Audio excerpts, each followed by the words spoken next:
کتاب متبادل بیانیہ، مذہب، سیاست، ریاست اور سماج کے باہمی تعلق کا،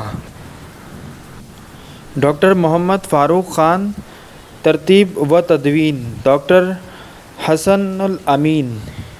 اس کتاب میں ایک چیپٹر لکھا گیا جس کا عنوان ہے یہ غیر سائنسی اور جذباتی قوم۔ جمعے اور ہفتے کی درمیانی رات کے کسی پہر میں ٹیلی فون کی گھنٹی بجی۔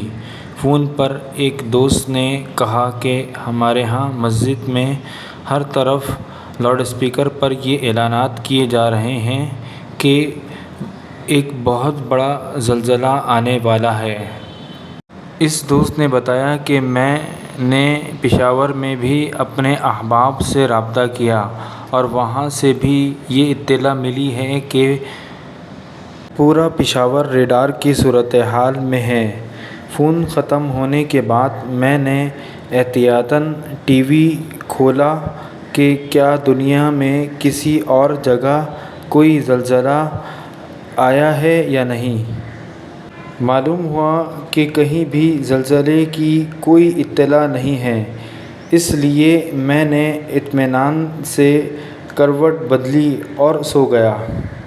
اگلے ہی دن معلوم ہوا کہ پوری رات سارے صوبے میں قیامت کا سماں تھا۔ سب لوگوں نے کھلے آسمان تلے رات گزاری۔ ادھر بارش ہو رہی تھی اور ادھر زلزلے کا خوف تھا۔ سنا ہے کہ 4 بجے کے لگ بھگ پی ٹی وی کی طرف سے یہ اعلان کیا گیا کہ یہ محض ایک افواہ ہے، اس کی کوئی حقیقت نہیں۔ اس کے باوجود لوگ گھروں کو جانے پر آمادہ نہیں ہوئے اور یہ خوف صرف اس وقت تھم گیا جب صبح صادق کی روشنی اچھی طرح طلوع ہو گئی۔ اس اجتماعی پینک پر جتنا ماتم کیا جائے کم ہے۔ سائنس کا ہر مبتدی یہ بات جانتا ہے کہ آج تک کوئی ایسا آلہ ایجاد نہیں ہوا جو زلزلے کی پیشن گوئی وارننگ دے سکے۔ ویسے بھی ہر گھر میں ٹی وی اور ریڈیو موجود ہوتا ہے۔ اگر کسی تک یہ افواہ پہنچی بھی تو بہت آسانی کے ساتھ ٹی وی دیکھ کر اور ریڈیو سن کر حقیقت معلوم کر سکتا تھا۔ افسوس کہ ہمارے تمام تعلیم یافتہ لوگ بھی اس بھاگ دوڑ میں اور ہیجان خیزی میں کسی سے پیچھے نہ رہے۔ گویا دنیاوی تعلیم اور مشاہدات و تجربات نے ہمارے پختونوں کا کچھ نہیں بگاڑا۔ کتابوں میں خواہ کسی نے کچھ بھی پڑھا ہو، ذہنیت وہی غیر سائنسی اور جذباتی ہے۔ ہماری قوم کا معاملہ بھی عجیب ہے۔ جہاں تدبیر کی ضرورت پڑتی ہے وہاں تدبیر کی اہمیت سے یہ کہہ کر انکار کر دیا جاتا ہے کہ مومن ہے تو بے تیغ بھی لڑتا ہے سپاہی، اور جہاں بے خوفی اور جذبات کو مجتمع رکھنے کی ضرورت پڑتی ہے وہاں یہ قوم اتنی ڈرپوک اور بزدل بن جاتی ہے کہ افواہوں پر یقین کر لیتی ہے۔ ہر غلط کام کے کچھ اچھے پہلو بھی ہوتے ہیں۔ اس افواہ کا ایک فائدہ تو یہ ہوا کہ بے شمار لوگوں نے نماز فجر اپنے وقت پر پڑھ ڈالی۔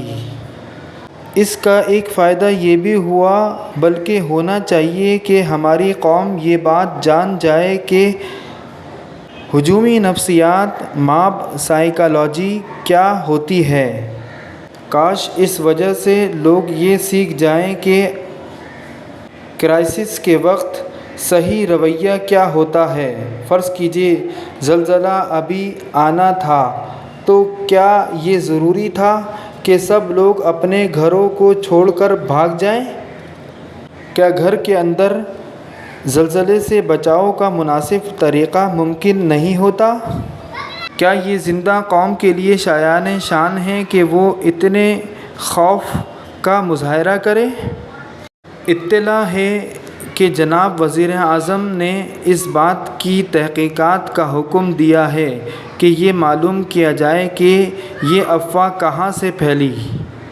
یہ ایک خوش آئین اقدام ہے، لیکن اس سے بھی بڑھ کر یہ ضروری ہے کہ عوام کی یہ تربیت کی جائے کہ جب وہ کوئی افواہ سنیں تو کس طرح اس کا تجزیہ کریں، مداوع کریں اور اس کا سامنا کرنے کے لیے کیا طرز عمل اپنائیں۔ حقیقت یہ ہے کہ اس واقعے نے ہمارے اندر ایک اجتماعی کمزوری کو بالکل آشکار کر کے رکھ دیا ہے۔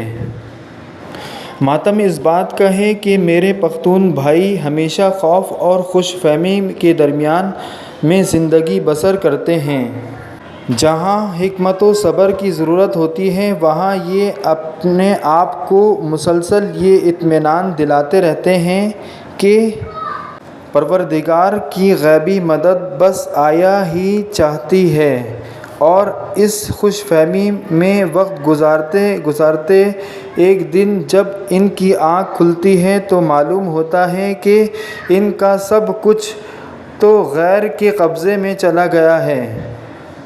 دوسری طرف جہاں بے خوف، نڈر اور بہادر بننے کی ضرورت ہوتی ہے، وہاں یہ ایک ناقابل رکش طرز عمل کا مظاہرہ کرتی ہے۔ ذرا سوچیے، یہ خبر جب پوری دنیا میں پھیلے گی تو دوسرے لوگ ہمارا کتنا زیادہ مذاق اڑائیں گے اور کہیں گے کہ یہ ہیں وہ پختون جنہیں اپنی بہادری پر بڑا فخر ہوتا ہے۔ کاش میری قوم صحیح معنوں میں تعلیم یافتہ بن جائے، سائنسی طرز فکر اپنا لے اور حکمت و صبر کو اپنا شعار بنا لے۔ آمین۔ یہ آرٹیکل کتاب متبادل بیانیہ سے لیا گیا تھا۔ اب انشاءاللہ نیکسٹ ویڈیو میں ایک نئی کتاب کے ساتھ آپ کے سامنے حاضر خدمت ہوں گے۔ اس وقت کے لیے اجازت دیجیے، اللہ حافظ۔ آپ سے گزارش ہے ہمارے چینل کو ضرور سبسکرائب کیجیے، لائک کیجیے اور آگے شیئر کریں۔